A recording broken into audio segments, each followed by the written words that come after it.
महामार्गावरील पेल्लार पोलीस स्टेशनच्या हद्दीमध्ये बावखल येथे एका कंपनीला भीषण आग लागल्याची घटना दुपारच्या सुमारास घडली आहे। बावखल येथील प्लॅनेट डिझाइन या कंपनीला दुपारी अचानकपणे आग लागली। होळी निमित्ताने कंपनी बंद होती, त्यामुळे कंपनीत कामगार नव्हते। आपण पाहू शकता, भर दुपारी आग लागल्याने आग सर्वत्र पसरत गेली। या आगीत कंपनीचे लाखो रुपयांचे नुकसान झाले आहे। या घटनेची माहिती मिळताच पेल्लार पोलिसांनी घटनास्थळी धाव घेतली।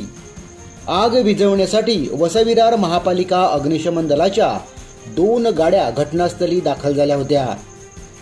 2 ते 2.5 तासानंतर आगीवर नियंत्रण मिळवले। होळी सणानिमित्ताने कंपनीला सुट्टी होती, त्यामुळे कंपनीत कामगार नव्हते। सुदैवाने या घटनेत कोणतीही जीवितहानी झाली नाही, मात्र कंपनी जळून खाक झाली आहे। ही आग शॉर्ट सर्किटमुळे लागल्याचा प्राथमिक अंदाज व्यक्त करण्यात येत आहे।